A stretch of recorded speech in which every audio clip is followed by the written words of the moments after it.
Good evening. We're going to call this regularly scheduled meeting of the Woburn Zoning Board of Appeals to order. I'd like to remind everyone in the audience that this hearing is being videotaped and audio taped, so please keep that in mind if you decide to approach the rail.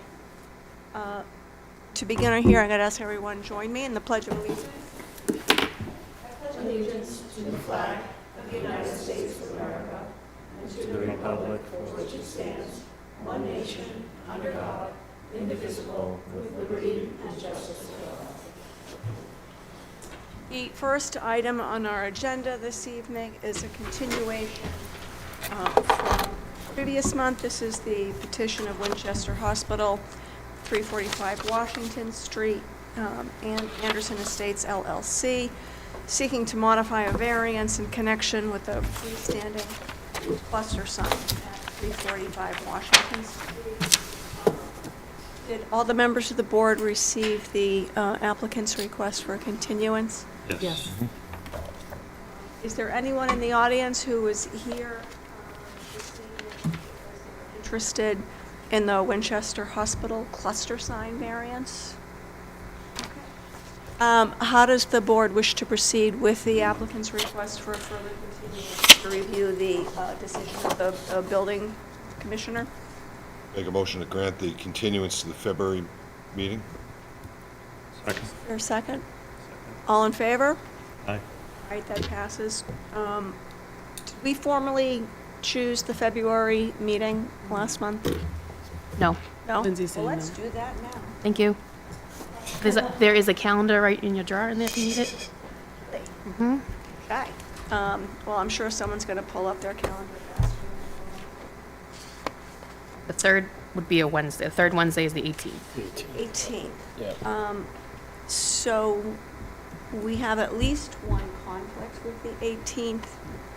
Is everybody okay with going ahead and scheduling it on the 18th in the hope that it works out, or should we try to? I'm okay with We'll it. make it. Okay.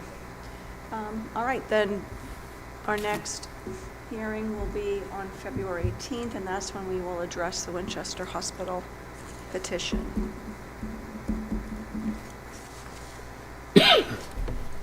The next item on the agenda is the petition of Catherine Lean, 751 Main Street, seeking a variance in connection with a request to install a 4-foot fence within the front setback. We had also received a request for leave to withdraw by the applicant. Has everyone received that? Yes. It's been a while ago. How does the board wish to proceed in connection with the petitioner's request for leave to withdraw? Motion to grant the leave to withdraw without prejudice. Is there a second? Second. All in favor? We need the alternate member Oh. for this one. Yeah. That's right. Member Clancy has recused himself. Okay, passed unanimously. The next item on our agenda is Mill Street Development LLC request for determination of insubstantial project change in connection with an electrical transformer, emergency generator, and modified orientation of the play area for the comprehensive permit that was issued years ago for 57 Mill Street. Have you had any contact from the petitioner on this? Not today. I thought I previously given him the agenda when it came out, the notice. He was here ironically, he was here last night for city council meeting. I saw him, but I didn't. Okay, well, I'm going to request a motion that we take this out of order. We're going to table this and go on to the next matter. Could someone make that motion? So moved. Second. All right, all in favor? Aye. All right, so we have tabled the Mill Street Development LLC matter. The next item on our agenda is the petition of Jim, hopefully I pronounced this correctly, Bielowski, 8-Day Circle, and Nancy Ponza, trustee of the Ponza Family Trust in New Hampshire, in connection with requests for variance to build an addition to a dwelling with reduced front and rear yard setbacks. Good evening. Hi. I am a Identify little yourself for the hard of hearing, so if you could speak up a little bit louder. Sure. Can you for me. identify yourself for the record? Yes, my please? name is Carl Panza, P-A-N-Z-A, and I have with me my wife Nancy Panza and my contractor Jim Bialowski. Okay, so, Mr. Panza, we have received... And if you don't mind, I'm going to read out a script to better organize my talk tonight. So I say thank you, Madam Chair and members of the board. We're here tonight because we're undertaking a renovation to modernize and improve the functionality and safety of our home here in Woburn, an 8-day circle. I'm going to stop here from my script and just give you a little brief background on the house. It was constructed in the mid-1950s, and very little has been done with that house since that time, so that's almost about 70 years. And my son actually rented it from us for several years, and about 2 years ago, he moved away with his family and bought his own home. So we've had this home available to us now for 2 years, and we want to renovate it. And the reason why we want to renovate it is because my wife has lots of memories with this house. She was born, well, not born here, but she grew up as a child in the house, and she has a lot of good memories of that house and her family. So with that in mind, we decided not to, say, sell it or do anything other than renovate it. So with that in mind, as we developed the plans with our architect, it became clear that the placement of the house on the lot creates physical constraints that make it impossible to complete these improvements while fully complying with the current setback requirements. One example of these long-standing dimensional constraints is the garage, which sits approximately 23.7 feet from the front lot line. Although the required front setback is 25 feet today, that garage location was established several years after the home's original 1950s construction and has been legally pre-existing and grandfathered for decades. Its placement reflects the limited depth of the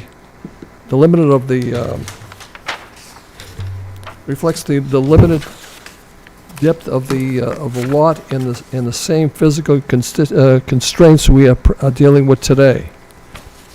At the front of the home, we are trying to construct a safe, weather-protected, functional entry over the primary entrance doorway. The required front setback is 25 feet, but the distance between the front wall of the entrance doorway and the front of the front lot line is not sufficient to accommodate a property-sized staircase and landing.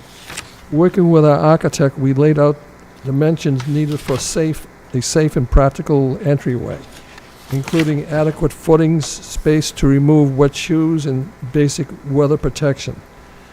And those dimensions simply do not fit within the 25-foot setback. The proposal covered entry must extend to approximately 20 feet. That's a 5-foot difference from the front lot line to allow for safe and functional entryway. This remains non-habitable space and does not add living area. In terms of the rear, the renovation requires only a modest 2.1 foot encroachment from the required 30 feet to 27.9 feet to align the proposed construction with the structure and create functional interior space. Strict enforcement of the 30-foot setback would prevent reasonable renovation given the house's location and the limited depth of the lot.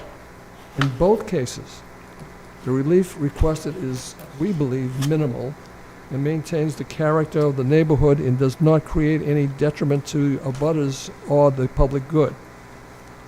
The hardship is created by the physical constraints of the property and the structure and not by the action on our part. And that's it. Thank you. Thank you. And so, by any chance, did you have anyone from the building department? I'm sorry, you have, Did you have anyone from the building department review these plans? do we have any of the building department and what? Review these plans? Oh, yes, yes. All right. So you indicated that you're seeking a variance of 27-something, 27.9, but the covered entry in the back is the closest part of the structure to the rear lot line, and I think that's 24 feet from the rear lot line. So I think the measurement you're giving us is incorrect. You want to put a covered porch at the front and the back of the property, right? My wife's going to interpret what you're saying. Yeah, I'm having a hard time hearing you. There's no covered porch in the back. Oh, it's not a covered entryway? Nope. All right, then, oh, maybe I was confusing that with the front one. In the back, there'll be steps going down, a little deck area, railing, down, down, down, to grade.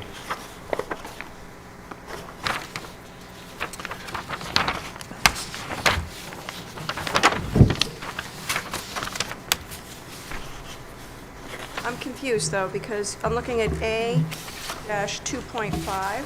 Which plan's here? A good plan here? Yes, yes, we have the plans.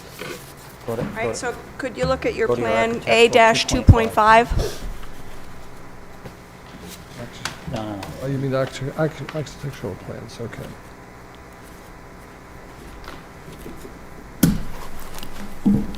Yep.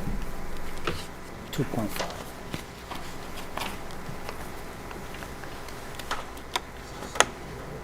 Architectural A.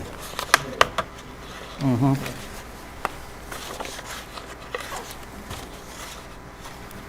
Okay, here we go. I think it's also shown on A-2.3.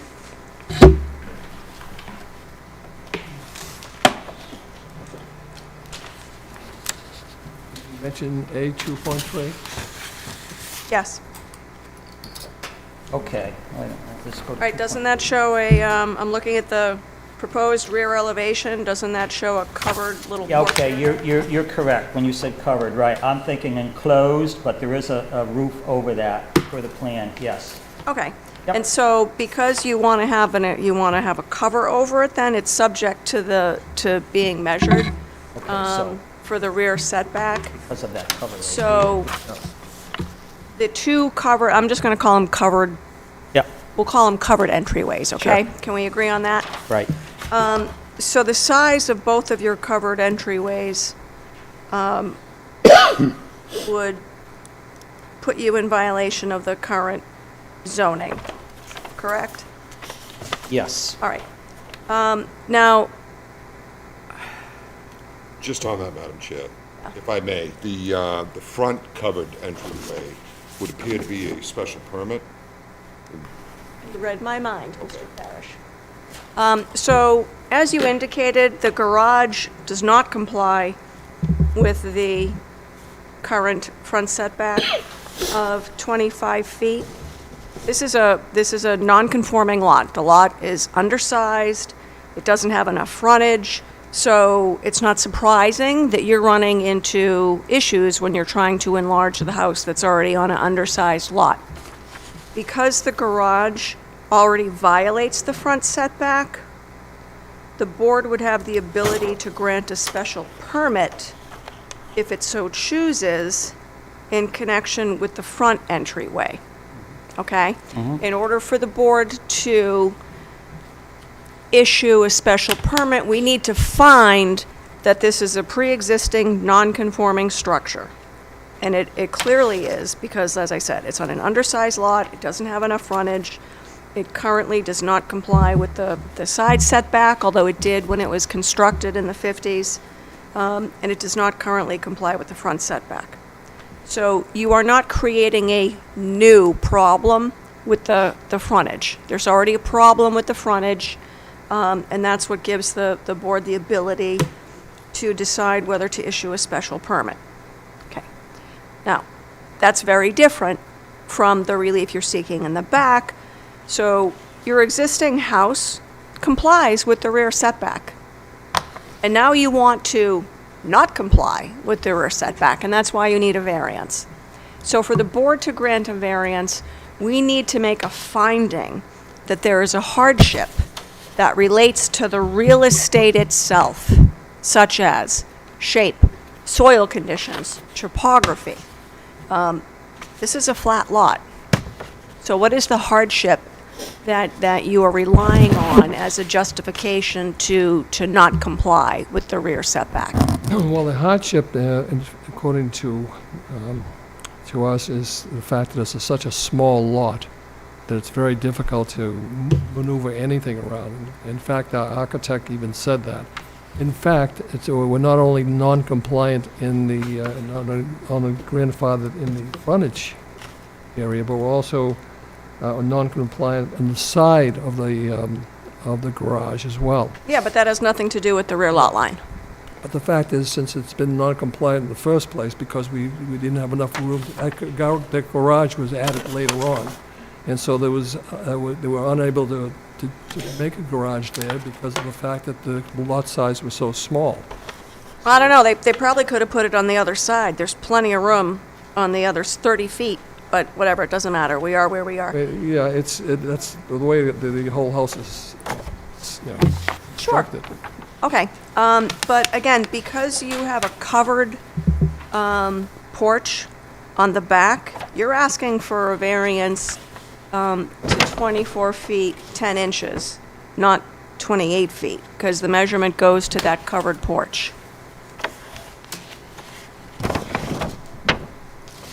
And what I typically say is that if you build a smaller addition in the back, you can comply with the rear setback. You have the ability to comply with the rear setback. And having the covered porch makes it even more According to our non-compliant. architect, in order to modernize our house up to standards that previously weren't available, obviously 70 years ago, he felt it was impossible. It would create an awkwardness in the structure of the rooms inside the house. We're talking 2 feet. Tommy? We're talking 2 feet. So instead of putting on an addition that's 13 feet deep on the southern side, if you put an addition on that was 11 feet on the southern side, you could comply with the rear yard setback. Let me just see what you're talking about. Madam Chair, may I ask you another course. question? Where did you come up with the 24-foot 10 inches? 'Cause I don't have that on the drawing. I'm looking at A1. A-10 Thank you. on the plot plan. Sorry, I should have made that clear. I see it, thank you. So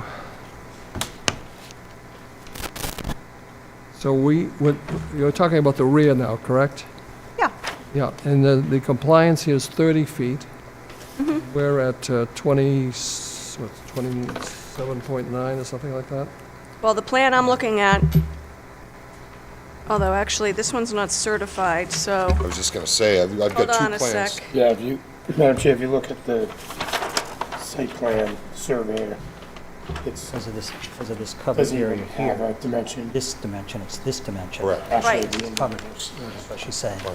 So you gotta go All by right. that, not by that. Is there any certified plot plan that Yes, shows? there is. Yes. It's this, Yes, this plan 20 here. yes. This plan doesn't There's a show roof over it. the back deck. Yes, there is. Yeah, it Yes, there doesn't is show on that the- plan. It's got a little roof over it. It's open on the sides, it's got a Is that roof. in this packet? Is it? It's Hold on. not in Yes. the stapled. All right. It's there. All right, I got it. That one's got marks on it. It's on the plan, Carl. There is. Okay, so we have an issue with the certified plot plan, the separate one. Because the measurements don't even match. So the certified plot plan, and we can only go by the certified plot plan. So it says 27.9, yet the copy that's in your stapled package says 28 feet. Yes, I apologize. Sure, no, you don't need to apologize. I know you didn't create the plan. And the certified plot plan does not have the measurement for the covered entry in the back. They're right there. Yeah. But let's put that aside for a moment, and let me see if any members of the board have any questions for you.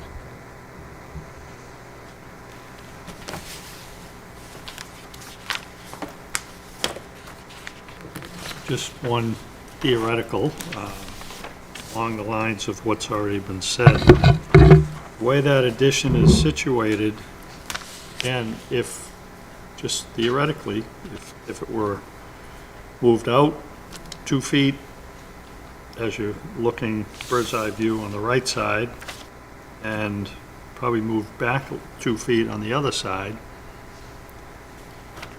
you'd comply.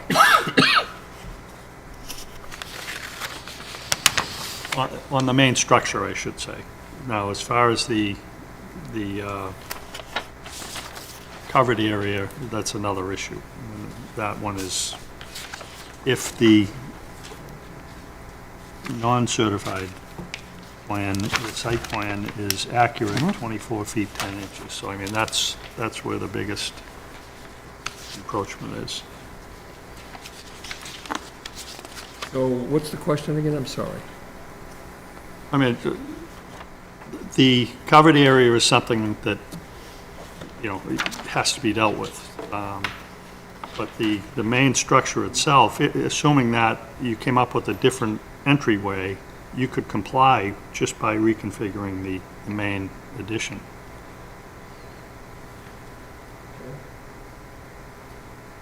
Can I ask a question from the board?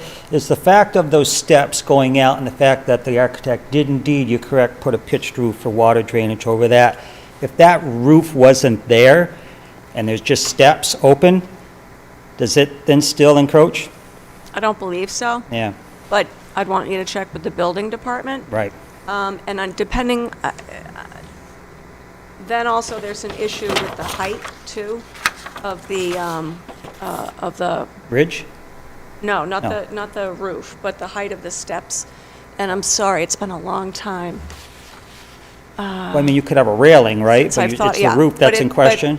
There's something in the code, I believe, about the height, and it might be just thinking decks. So Yeah, don't rely on me because I'm not the building commissioner. okay. It's all right. I'm sure you're talking about the platform as you walk out the door. Yeah. She's just talking about the height of the platform in order to put a rail around the platform. No, because I'm thinking of the deck. There's a provision in so if it's an uncovered deck, Yep, there's a provision in the code about depending on the height of the deck, does it count in terms of measuring to the setback? So if you don't put so if you don't put a roof on it and it's really a deck, I don't know if that necessarily helps you depending on the height of it. But I don't have that right. memorized. Point taken. I think more than a deck, as that shows too, it's really just, it's a rear access to grade, the backyard. I don't think it's a deck where it's, but I get your point. Yeah, but, I get it, yeah. sure. It's either 3 or 4 feet. I can't remember. Yeah, Yeah. yeah.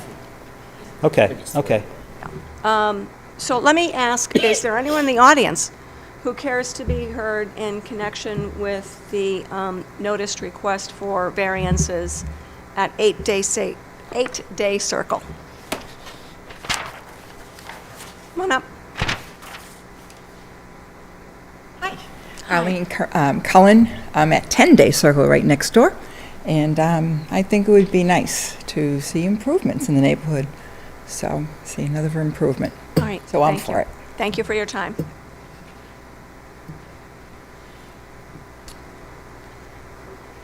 The concrete patio that's there now, Well, it's not a concrete patio, it's then sort of blocks. okay. But you have steps and an area now. And the addition is going on top of where the blocks are now? Partially on top of where the patio Okay. is.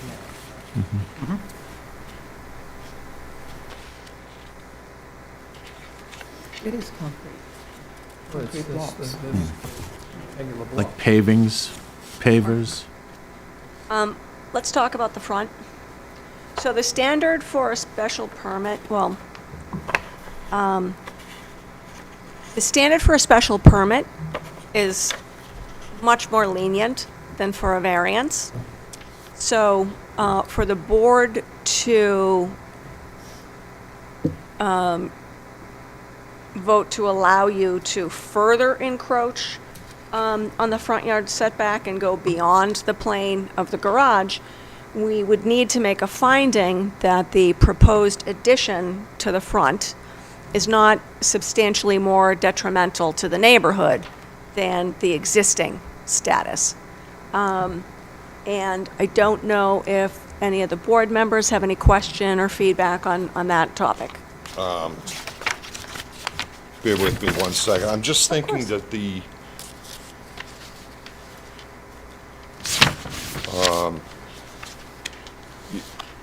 if I may, through the chair, are you building a second floor on this house? No, there'll be a loft. Loft, It's like- go- It's like you going to see in have a great vaulted rooms and ceiling. things like that? And the loft was only for access to, easy access to get to the attic.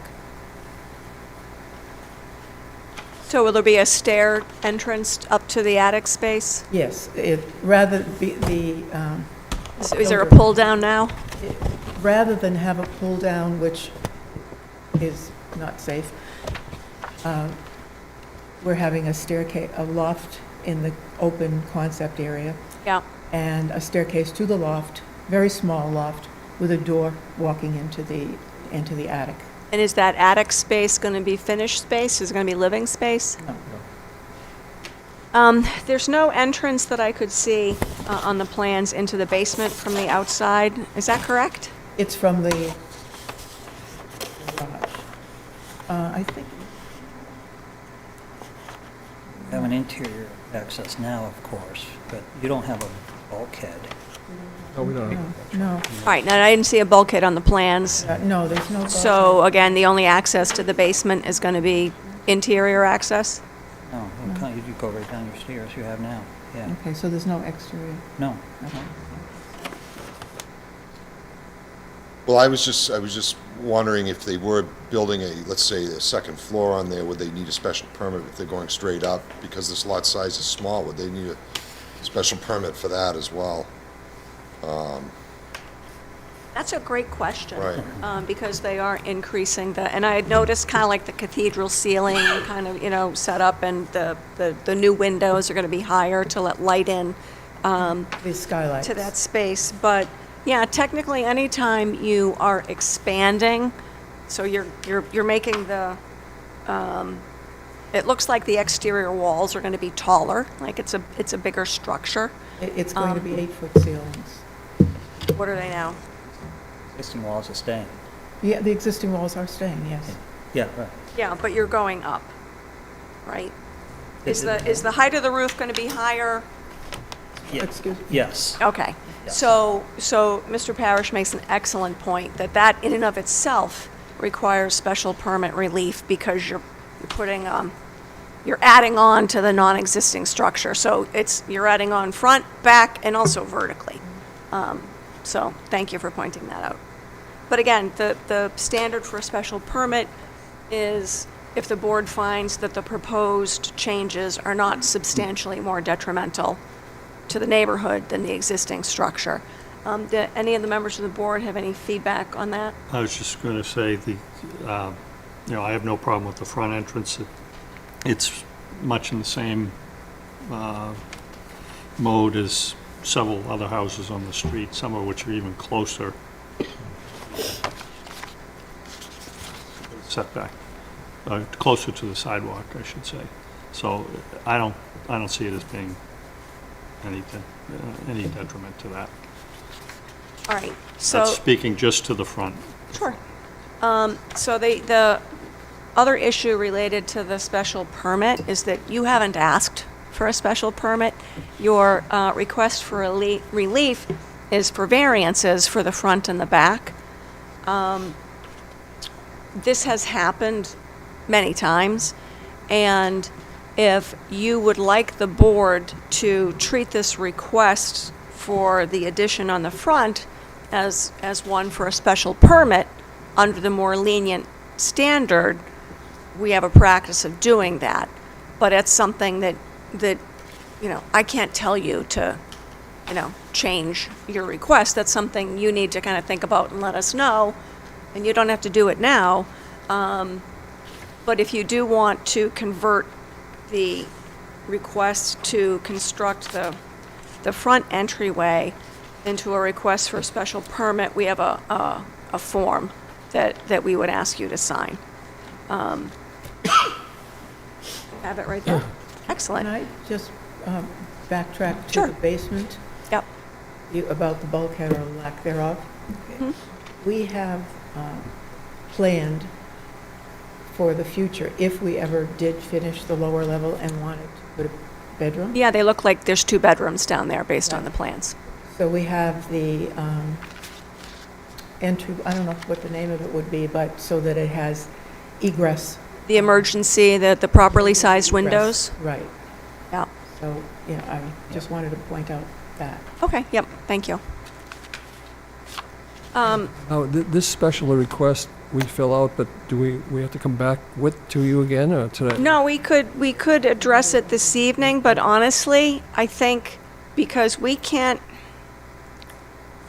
accept your plan without a measurement on it. So if you want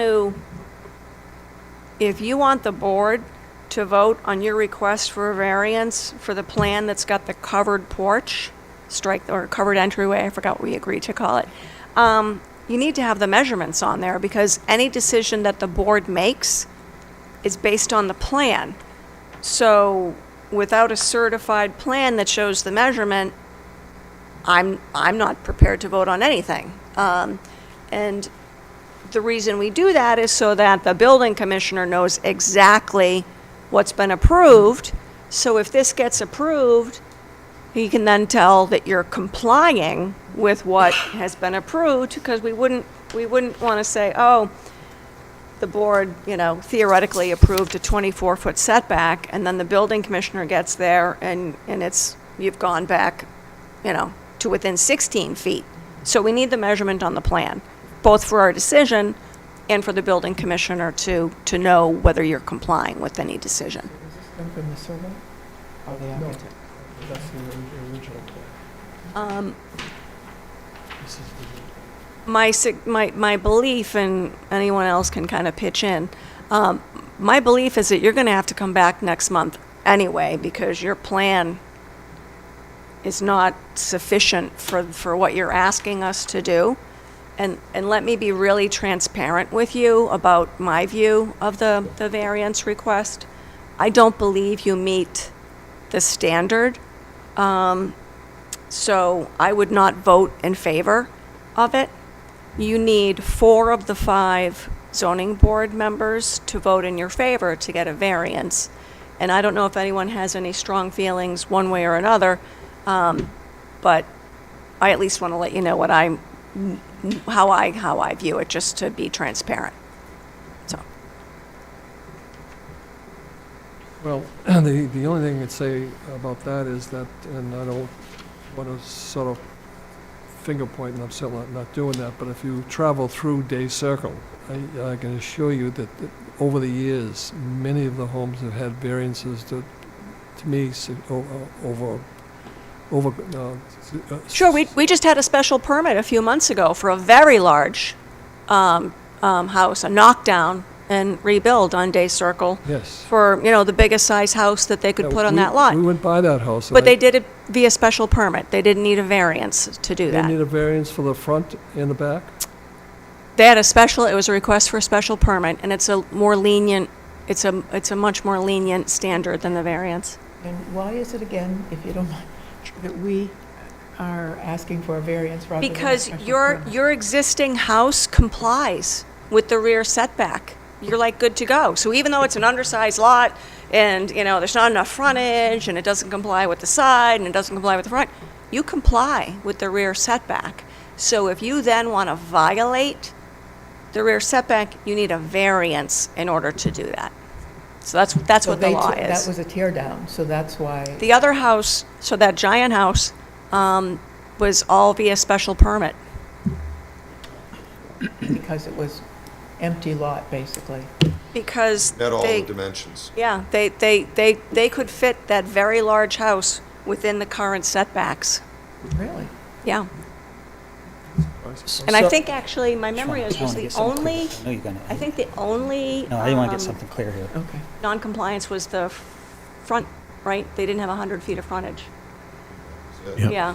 So my memory is it was a larger lot, and they didn't have as many issues with non-compliant. But in any event, so I think if you want the board to act on this request to construct that covered entryway in the rear, we need the measurement on the certified plot plan.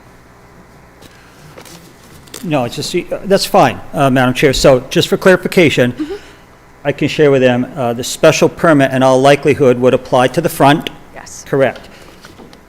The dimension the architect left out because of misinformation, whatever, on the rear covered steps to the backyard, you need a dimension there, but that's a variance, not a special permit. Correct. So we need a special permit and a variance if they kept it as it is. Yes. Bingo, there you go. And Unless you Madam change Chair, it. Unless you change it. Just make sure that on the survey plot plan, you have the dimension on the rear, because that's missing, because the What's that, sir? dimensions from the land surveyor Yeah, and the architect are different. And Oh, there's it's a different? missing, okay. so what Madam Chair's talking about is the missing dimension from the rear exiting, or the rear stairs. On the rear, the step? The- Yeah. Yeah, yeah. There's Yeah, nothing yeah, there exactly, on that's what that. we're So talking. make sure you have this. Yep, yep, Okay, yep, so yep. survey doing Is it yeah. just the roof area or the steps that don't have the roof? I don't believe the steps are counted. Okay. Right here. It's You gotta just, have a it's just the dimension. part Just that's from covered. here, though. Not from the, just from the roof area, not from the steps. Is it prior, the measurement from prior to the steps or with the It's steps? prior to, Prior to. am I, From the platform, basically. just the platform? Yeah. Yeah, The platform. thank you. So it's right there, yeah, not the 2 or 3 steps going Right. down. Should I sign this now? No, I want to show that you're going to have to come I back. have to come back around, No. okay, all right. Anything else, though? You're not ahead. clear? Just on the elevation, would that be a special permit as well? Yes. For the, excuse me, sir. For the taller walls, taller For the building. taller cathedral roof, it's going to be a steeper pitch. So you need, would that be included on this one form? Or is that a separate special permit form?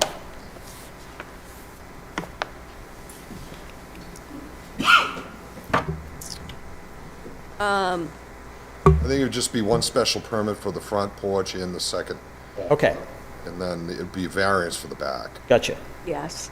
Okay, However, if your variance is denied, it would have to be, I don't know what would happen at that point. Because the special permit would flow to the, but if the variance is denied, then it's, Then they can't go up. they can't go more than. Yeah, they 30 can't, feet. they can't have a So, taller structure in the back. yeah.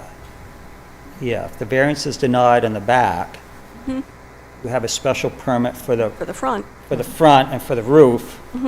You could have approval potentially for 2 special permits, right, but no variance? correct. Which means they don't get a back step or something, you know? Well, Well, I which mean, means you they don't break get 30 a, feet, then- they don't get a 13-foot deep addition on the back.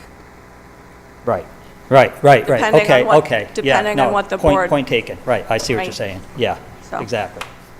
Yep, yep, Maybe just come with the Plan B for the no, yeah, back. got it. Like I was just gonna say, I don't know what Plan B is, but if you did bring it to 30 feet from the rear, and then you kept everything else the same, there would be the 2 special permits. I think you'll be in and out of here in 5 minutes next Okay. month. Yep, So if we didn't put a roof over that back porch, that would solve it? You're still asking for a variance Because this whole bump for out the, in the for rear the encroaches on whole the back back lot line. line. I mean, Have whole to back shorten that up. facade. Okay, even without a roof? Yep, the whole thing, the whole thing, right on across, yeah. And I'm sorry, but can we just summarize what we just said all here? Where we need a special permit, where we we need just a did. variance? You need a variance for anything that goes, that is closer than 30 feet to the rear lot line. Whether it's the back of the house, a covered porch, either of those, you need the variance in the back. To increase the height of this non-conforming structure, you need a variance. Strike that. You need a special permit. And to put the covered entryway on the front, you need a special permit. So we only need one sheet here. Let's fill out this one sheet and we cover this The whole thing. variance, yeah. No, the special No. permit. Yeah, if you, I don't see what you're filling out. I don't have the form in front of It's me. called the request for change petition. Sure. You're asking to change the proposed addition on the front. You're asking for that to be treated as a special permit. And you also need the special permit relief to increase the height of the structure. So we could give this to you now? Yeah, if you want. But- I don't want to pressure you, like it's, if you want to take But it it's- home it's and not- think about it, it's you're absolutely welcome to do that too. Not here, you gotta go Right, back to square okay. one. I Take suppose it- we- Take it with you Okay. and rethink this. And then Close that. we have a different form, so because your application is actually considered incomplete because it doesn't have the measurement on that covered entryway in the back. So we're not prepared to vote on it. If you want us to vote on it at our hearing next week, you can strike that, next month, which I believe we already identified as February 18th. You can ask for a continuance. So you can say, listen, we'd like to come back next month, we'll have an updated plan, but you need to ask for a continuance. And we have a form for that too, Oh. which the clerk just put in front of you. Can we file that tonight? Because we Yeah, didn't- if you say you want a continuance, we have you sign the form and then the board will vote. Okay, so I'll do You're that. not a petitioner. Okay, continuance. Well, actually, Should I Jim is do the it? petitioner. Okay.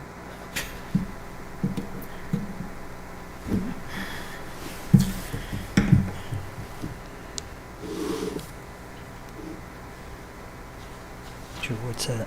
What's a Second. 20-day circle? Is that what it is? 8. These are not the same forms, are they?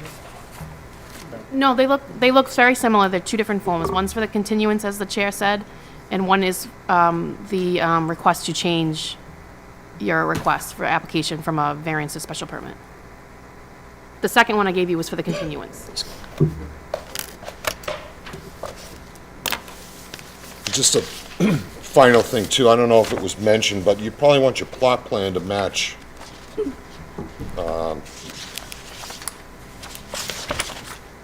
18th of February. Yes. A-1.0, you're probably gonna want your plot plan to match those dimensions as well. Because, We're- A1.0 has, 28 feet, and your plot plan has 27.9, so they should probably match. Okay. Thank you.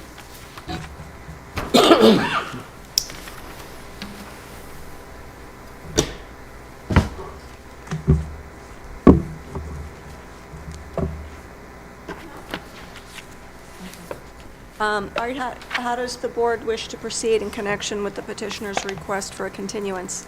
So moved. Second. All in favor? Aye. Okay, so this matter has been continued to February 18th.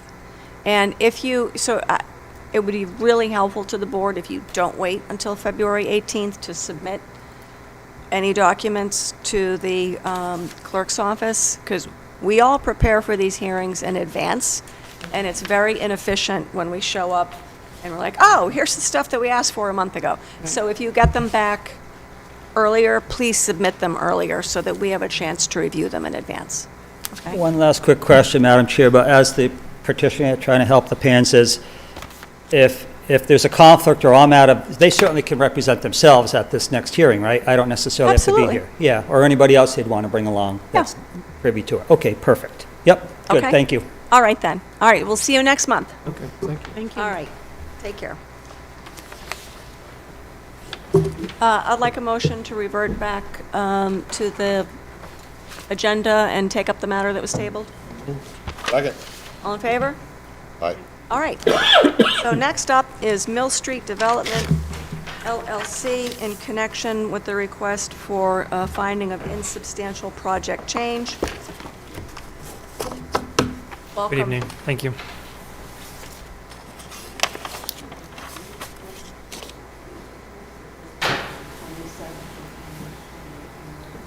So, Mr. Schomer, you got nabbed by the fact that we had multiple continuances this evening, so I did. My apologies. thank you. The, No need to apologize. Traffic coming out of the city was brutal, to Of say the course. least. All right, so our apologies for keeping you waiting. Not at all. Not at all.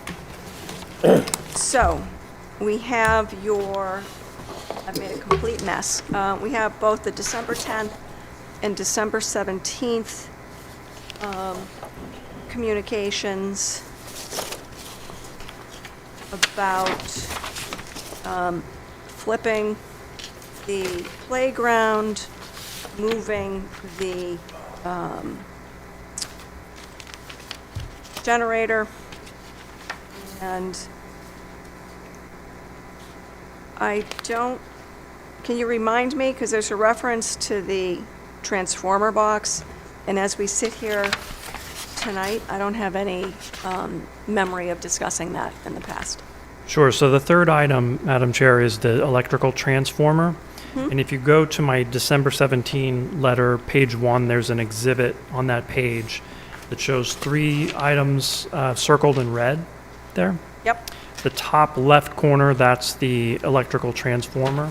That was not located on the plans that were reviewed by the board during the permitting process because the location of that is selected by utility.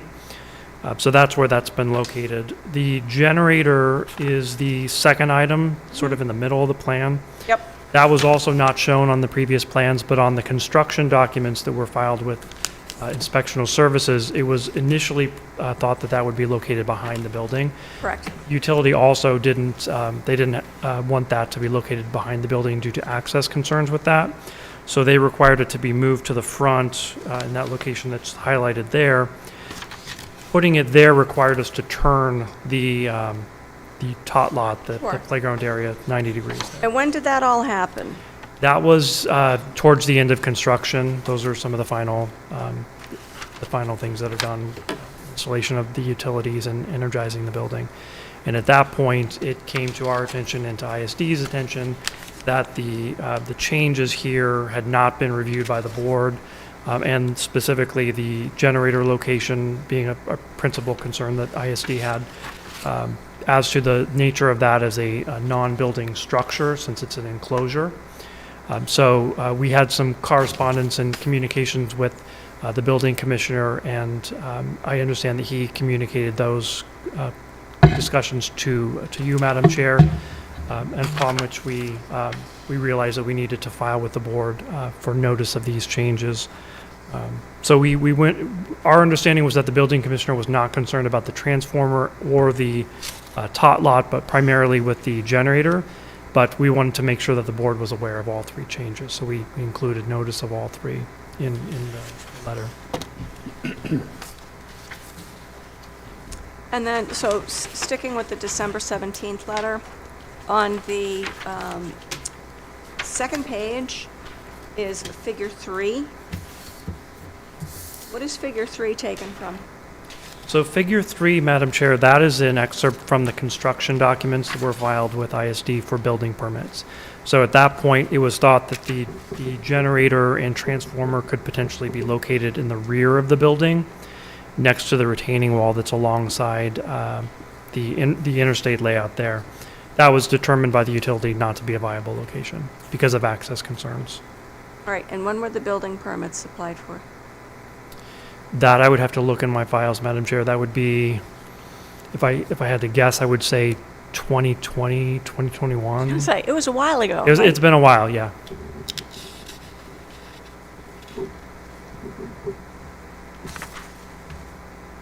Might have been 22.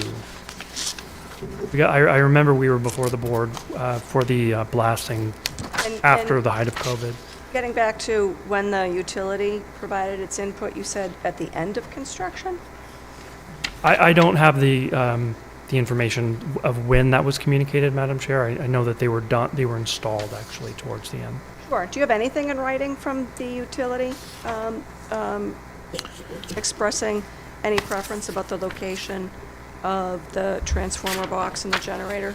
I would have to go back into my files. I haven't filed anything with the board, Madam Chair. That would be something, if it exists, I think it would be a communication between the utility and the contractor.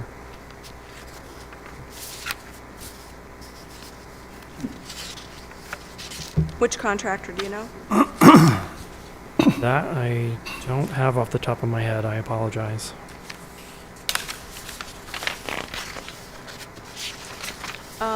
So I'm concerned, so now I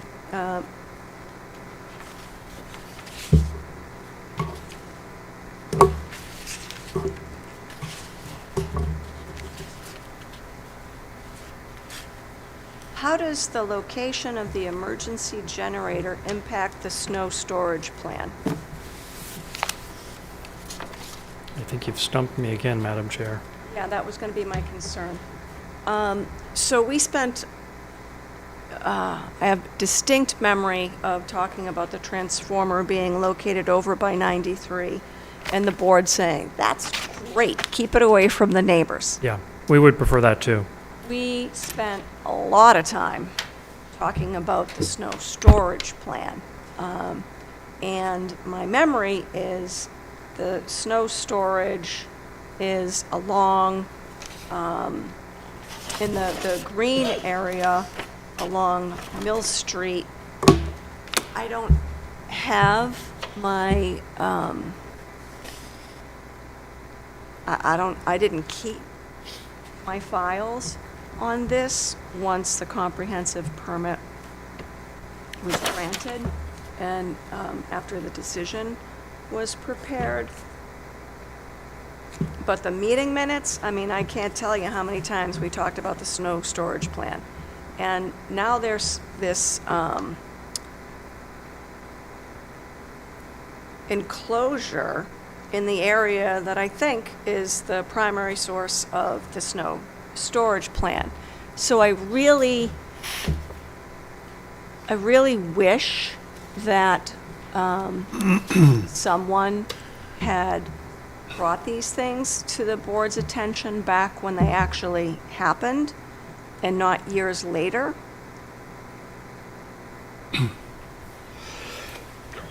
That's agreed, Madam Chair. That certainly would be the optimal case. This was brought to our attention after these improvements were already installed, which is unfortunate, but that here we are. I will say, compared to the approved plan, and I have a copy of that I'm looking at here with the play area rotated 90 degrees. There's additional walkways that were proposed to be located around there, so there's not actually significantly more or less snow storage area, and they've also tucked it in to the parking lot area. So there's actually, on the current plan, there is some area around there for snow to be piled up.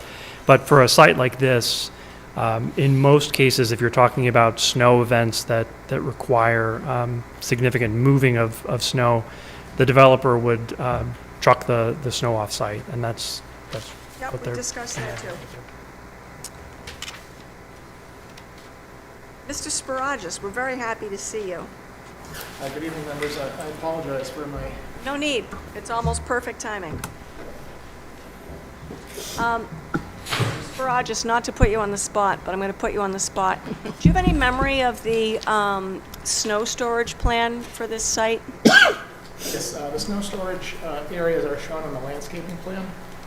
And are those part of the ones, or is the landscaping plan in the package that was provided to us when we asked for the 2016 plans, the site plans?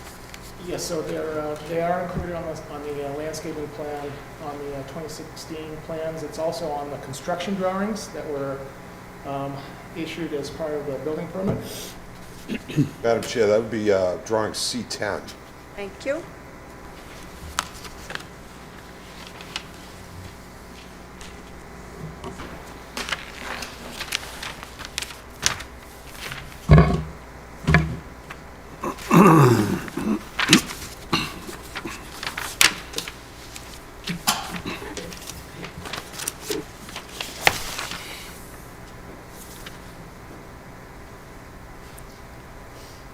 All right, so, yeah, this shows the snow storage.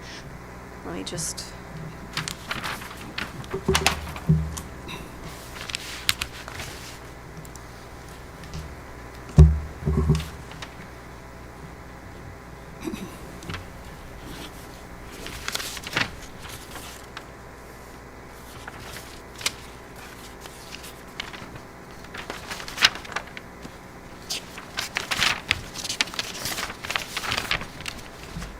None of the parking lots have been reconfigured as part of this change? Is that accurate? No, I don't believe so. No, they have not. All right, so Mr. Sparagus, can you tell me how much, what's the footprint of the plantings and the pad for the generator? Yes. Let me see.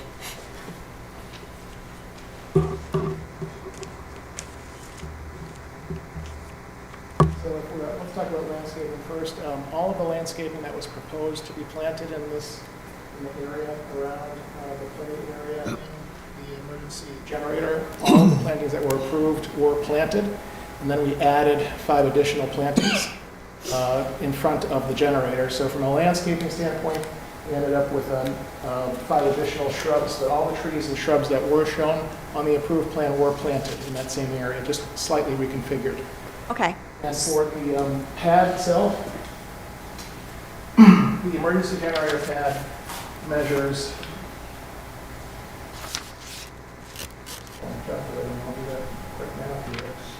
it's 22.92 feet in length by 6.25 feet long. So it's 143 square feet is the size of the concrete pad.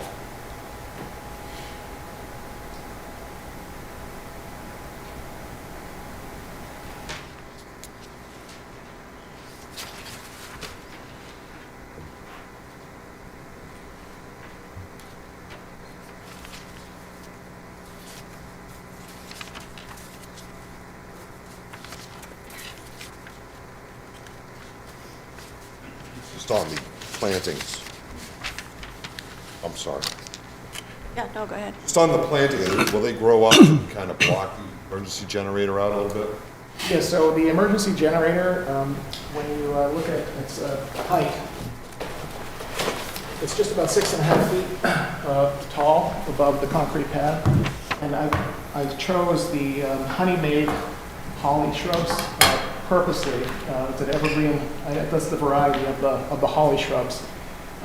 Although they're planted only about 24 inches tall at planting height, they grow 6 to 12 inches taller each year, and they max out at 6 to 8 feet high. So in about 5 or 6 years, they're going to be just about as high as the emergency generator. That's why we picked those particular shrubs. And they're evergreen, so they'll keep their leaves through the winter time as well. And is the access on the other side? That's correct, from the parking lot side. Right, yeah, it would make sense, so, okay. I've got another question too regarding the emergency generator, but feel free to. No, go ahead. It's kind of off the landscaping topic, but Counsel, you had mentioned about the sound that this creates, and I think it just basically says it's not a big deal, it won't be too loud, correct? That's our position, yeah. Are they testing this once a week, this emergency generator? For the noise levels? No, to make sure it's They're running operational? it. Oh, they do, yes, that's right, they do, they run it, I guess they call it exercising the generator to make sure it's continuing to run.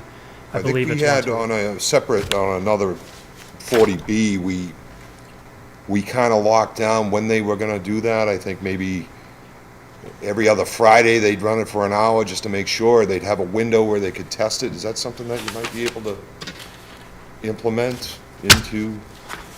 We're open to that, yeah. You have in mind hours of restriction for the use, the weekly use? Yeah, and I forget what it was at the other, Well, plus there was that location was right next to a neighbor. preschool, like Yeah. literally 6 feet away. Yeah. But, yeah, I mean, I wouldn't, I looked at the decibel levels and sure it's this, it's the same as a vacuum. Same as the blasting. Same as a vacuum. How about the same as the plastic? So I also would want to be sure that, and granted, the parking lot is pretty sizable. That's between the generator and the nearest, well, not necessarily nearest, there's a structure kind of across the street. But I would want that to be tested. I don't want it on weekends, right? And I don't know, Member Kubicki, is there some, practice in terms of, oh yeah, I know, most people will do it Monday at noon or whatever, but I can't imagine people want to be testing it on the weekends anyway. No, it's really more about the property management, who's taking care of it. You testing it every week, is that what you said? You have to run it just for a few minutes every week, yeah. And where is the fill on the generator? What side is it's a diesel, you said, right? So where would they fill it? On what side of the generator is it being filled? The fill pipe is on the side of the generator, in this parking field, area, if you will. Actually, I'm sorry, I was pointing at the, Yeah, the old one. So, filling would happen, the fuel that would come here, and the fill is on the south end. Okay. Yep. Where the balusters are? That's correct, where the bollards are. All right, so I appreciate that you did that giant, blow up, but I can't really, see it from here. And are there other bollards shown on the plan over there? Yes, with your permission, Chair, I just bring a small blow-up chalk for everyone, if that's okay? More than okay. Okay.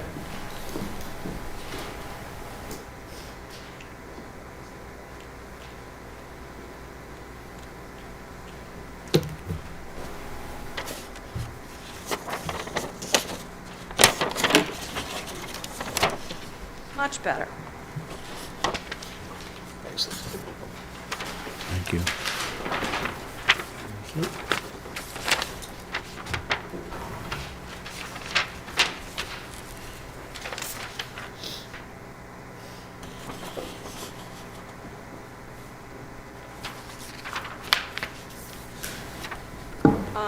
So, thank you for this.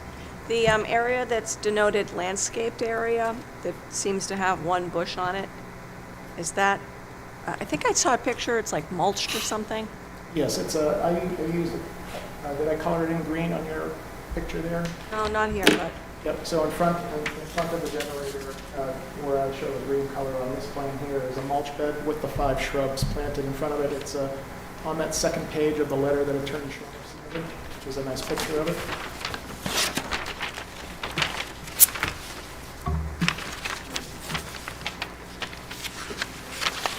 letters.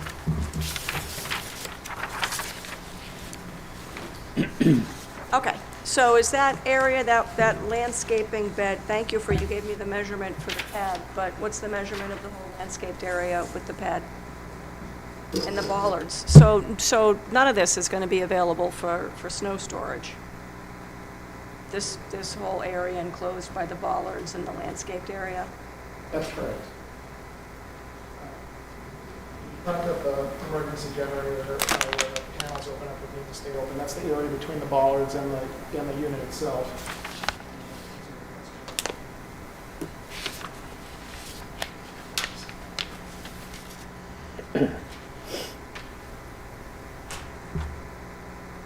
Measurements I'm going to give you here, this is the as-built condition. So Yep.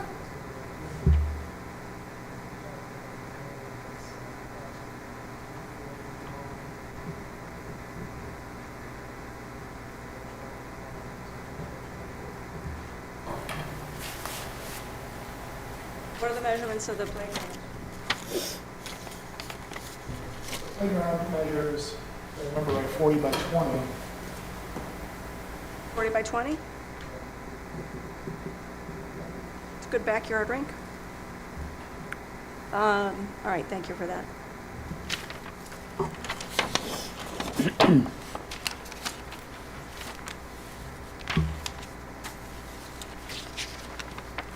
All right, let me ask, is there anyone in, oh, this is not a public hearing, never mind. Never mind. Any other questions or discussion?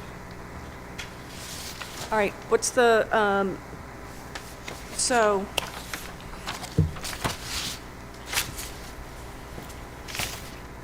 I'm sure you can understand the frustration that I have that this board spent an incredible amount of time and effort on reviewing these plans many years ago and making sure we had a snow storage area that was going to be sufficient because parking is an issue at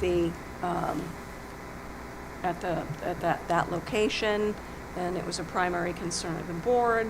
And now we're presented with a change that was made without any prior notice, and it's being presented as a fait accompli to the board, who really can't do anything about it under the definition of substantial change that's in the regulations. So while I am constrained to say that I don't think any of these things meet the definition of a substantial change under the regs, I am certainly going to ask inspectional services to keep a close eye on that lot whenever there's snow, because fait accompli is impacting carefully planned snow storage area. And I understand it's, you know, neither of you did this, it wasn't done, you know, on purpose, things happen. But it's very frustrating. So, that's all I have to say. I do want the courtesy of the property management company agreeing that the generator will, you know, be tested in a manner that's not going to disturb or will minimize disruptions to the residential property owners in the neighborhood. And I'd welcome the board's input, because I honestly don't, you know, and I can't remember what we did for the one in North Woburn. So anyone's input on, and the diesel, I mean, well, I shouldn't laugh, because we also had so much discussion about the dumpsters and the trash pickup and the this and the that and the neighbors not being awakened at 5 a.m. and all of that. I imagine the diesel delivery is not as obnoxious as emptying dumpsters. Anybody know? It's, No big deal?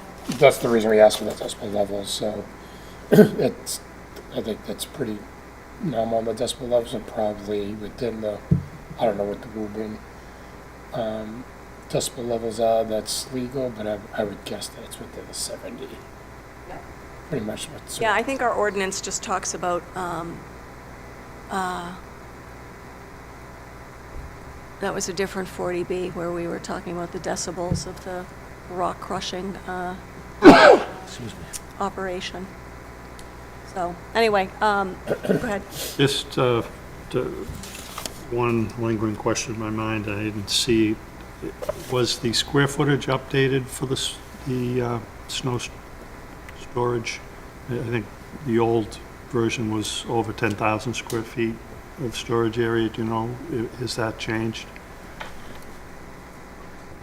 If we had listed the total amount of snow storage on the ZBA approved plan, we did not update that number after this change. Just roughly, do you know if it's It's 288 square feet less less? number, Okay, so it's...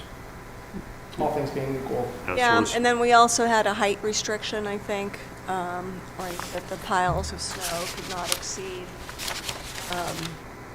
it's one I don't know if it was 3 or 3.5 feet. So the landscaping plan, the old landscape plan, it was 10,500 square feet, so it still would be over 10,000.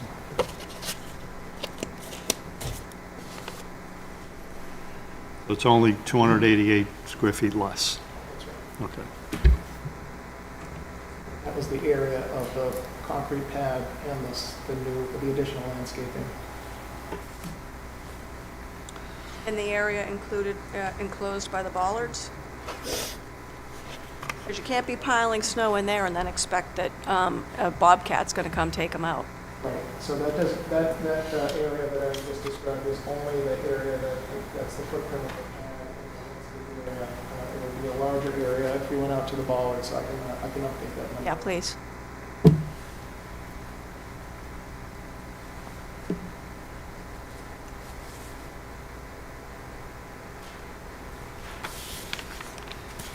Yes, the bollards are 5 feet off of the, so it's another 5 times 24.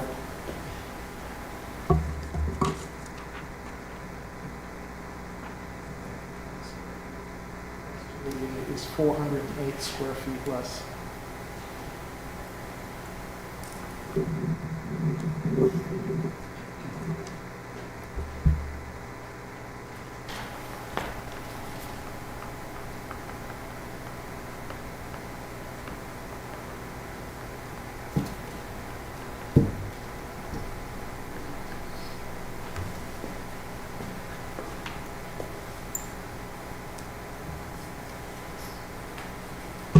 All right. So what I would, any other discussion? Anybody care about the exercising, any restrictions on exercising the generator?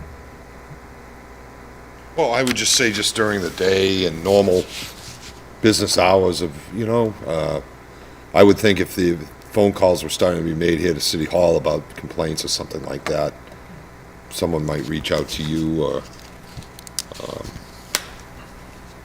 Well, they'll definitely be reaching out to somebody. yeah. So I can say that the city's noise ordinance, it has quiet hours Sunday through Thursday, 9 p.m. to 7 a.m. And that applies to electric motors and internal combustion engines. So that's going to be like lawnmower or whatnot, which is going to be louder than this by a significant margin, as well as Friday and Saturday, 9 p.m. to 9 a.m. So if I could just make a suggestion, no weekends, and then within the noise ordinance hours, not after 6 p.m., for example, 7 a.m. to 6 p.m. Yeah. That makes sense. Yep. And then not weekends. I don't think that there would be any proposal to do it on the weekends anyway. All right, so the other thing that I think probably makes sense to do is to update the landscaping plan so that we actually have a record going forward of what the snow storage area is in real life now that that area has been repurposed. And then the last thing I wanted to talk about, I can't remember, the generators within 25 feet of the lot line, isn't it? It is, it's 23 feet from the front lot line to the generator. I'm sorry, I missed that. 23 feet. It's on that chalk that you, that I handed out just a few minutes ago. Those setbacks are shown on that. Oh, all right, because I thought I remembered reading that. So this is not on the, I'm sorry, my brain's not working very well tonight. It's not on the, this obviously was not on the list of for variance, as was the case with the sign. So we now have something that violates the front setback. This is what we were talking about with the building commissioner, actually. That was his concern as well. Yeah. What we discussed with the commissioner, and I'm happy to submit a copy of the letter that I submitted to the commissioner, and you may have already received it yourself. The zoning bylaw, section 6.2.2.1 allows front yard setback to be measured based on adjacent parcels. So Yes. we look at some adjacent parcels. This is obviously a strange case because it's such an unusual. There are only one parcel, but never mind, I interrupted you. Well, that's exactly right. It actually abuts, I think, 6 or 7, but along the rear lot line, part of the abutting parcels is obviously the interstate layout.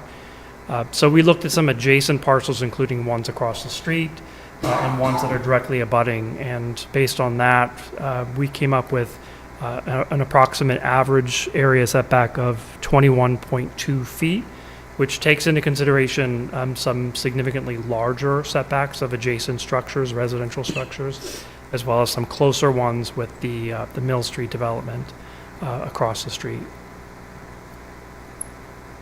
And that's been submitted to the building commissioner? It has. When was that?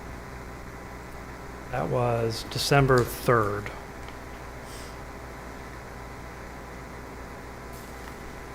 And it was as a result of that correspondence and back and forth with the commissioner Sure. that were before you. Okay, well, if the building commissioner has accepted that? I believe he has, Madam Chair. I won't speak for him, of course. His position was that we needed to provide notice to the board. Do you have a copy of that with you? I do. Just one. I don't have copies. That's okay. Can we have your only copy? Because I think I want to have it as part of the record. Because then that's one less detail that the ZBA needs to.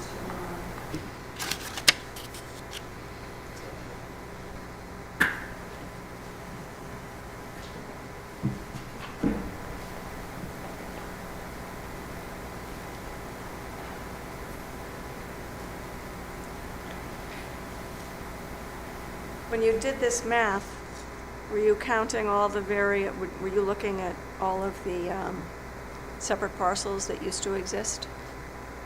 Or are you looking at parcels that are not owned by by Mill Street Development LLC? We were considering this development parcel as one, not taking into account the former ones that were consolidated. The only parcel that we considered that is owned by Hamilton was the 50 Mill Street across the street, and the other ones were all owned by private abutters.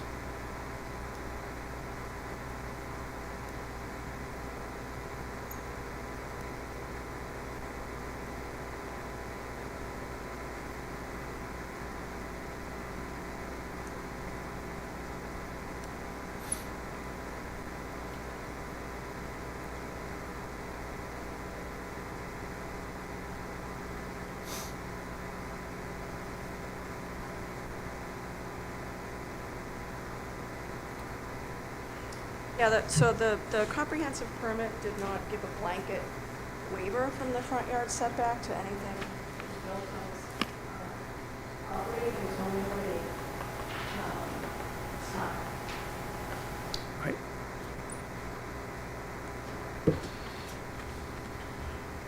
But I will accept the representation that you made in writing to the building commissioner as to the average. Thank you.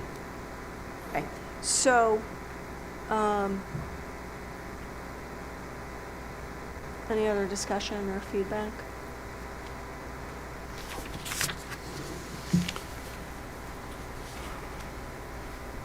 The only other thing I wanted to address is, and I think I already said this, that the landscaping plan needs to be updated and submitted. Now, we're going to need to update the city's plans for that.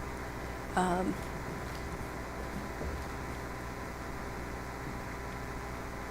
Chair, through you, may I ask a question? Sure. About that? Since we submitted the as-built plan to the building department, Mm-hmm. would it be acceptable to add a note to that as-built plan so that it reflects, the plan, the final plan, if you will? Does the as-built plan have the little areas delineating snow storage? Good point, it does not. So, and no offense, I haven't seen the final plan, so it's hard for me to give you an intelligent answer without seeing it, but I think whatever the plan is should indicate the physical location of the snow storage areas. And I for one, so as I indicated, I think these are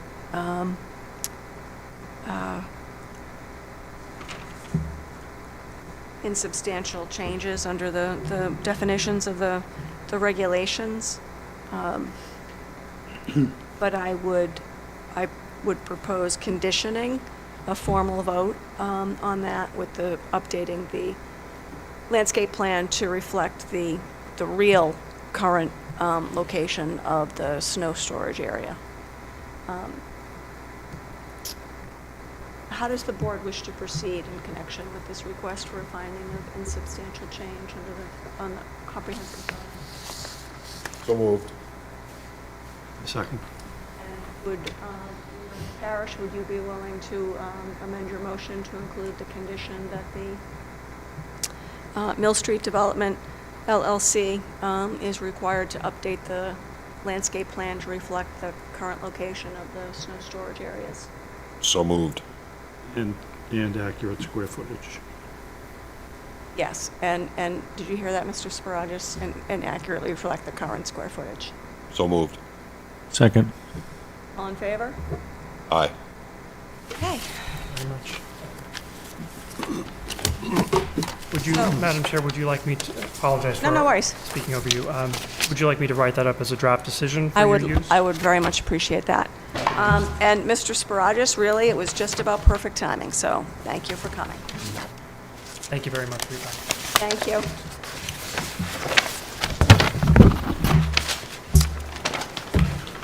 All right, I lost my agenda, but I think we've reached the end of it.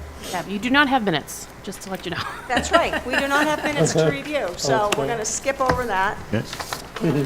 I am not aware of any other matter that is legally before the board, so I would ask for a motion to adjourn until our February 18th meeting. Second. Aye. All right, we are adjourned.